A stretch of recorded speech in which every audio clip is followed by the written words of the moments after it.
মাচার মধ্যে এত সুন্দর করে লাউ গাছ হয়ে আছে, আমি তো তাকিয়ে তাকিয়ে দেখতেছিলাম। আর দূর থেকে একটা লাউ দেখা যাচ্ছিল মাচার মধ্যে।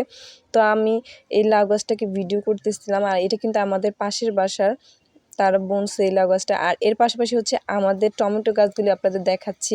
মাশাআল্লাহ কি পরিমাণে যে টমেটো হয়েছিল। তো এখানে কিন্তু অনেকগুলি গাছ লাগানো ছিল, বলা যায় ছোটখাটো একটা আমাদের টমেটো বাগান। তো এই বাগানের মধ্যে মাশাআল্লাহ অনেকগুলি টমেটো হয়েছে। আমরা যদিও বা এই টমেটো গাছগুলি তেমন কোনো যত্নই করা হয়নি বা পানি দেওয়া হয়নি, তারপরও যে এত পরিমাণে টমেটো ধরছে আমি তো দেখে জাস্ট অবাক। তো দেখার পর একটু ভিডিও করলাম যে এত সুন্দর টমেটো গাছে হয়ে আছে। আর সাথে ভাগ্নিকে বললাম যে তুমি একটু গাছে পানি দাও, যেহেতু যত্ন করা হয় না। আর এখন যদি টমেটো ধরছে, যদি একটু পানি দাও তাহলে আরও সুন্দর করে আরও টমেটো হবে। আর এত পরিমাণে ফুলও ফুলও ধরছে যে আর কিছুদিন পর আরও টমেটো হবে। তো বললাম যে এখন যদি একটু পানি দেওয়া হয় গাছের মধ্যে তাহলে এই ফুলগুলি ফুটে আবারও টমেটো হবে। আর এর পাশাপাশি কিন্তু আমাদের সিম গাছটা দেখেন কি সুন্দর হয়ে উঠেছে। এখানে সিম গাছেরও কিছু ফুল ফুটছে। দেন হচ্ছে আমাদের লাউ গাছ আছে, লাউ গাছগুলিও সুন্দর করে হয়েছে। কিন্তু লাউ গাছে পানি না দেওয়াতে এই লাউ পাতাগুলি কিন্তু লাল হয়ে গেছে, কিছু কিছু মরেও গেছে। লাউ গাছের পাশাপাশি কিন্তু এদিকে হচ্ছে আমাদের কুমড়ো গাছও ছিল। তো এই দিকে হচ্ছে মোটামুটি আমাদের কুমড়ো গাছ, টমেটো গাছ, লাউ গাছ, দেন হচ্ছে কচু শাক, সিম গাছ, সব কিছু সবজি এখানে বোনা আছে। তো আমাদের এই জমিটার মধ্যে কিন্তু অনেক সুন্দর করে এই ফসল বা এই সবজিগুলি সুন্দর করে হয়েছে।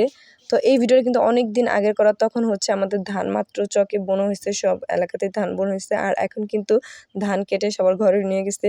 কিন্তু এটা যেহেতু অনেক দিন আগের ভিডিও, তো আমার ভয়েস দেওয়া ছিল না।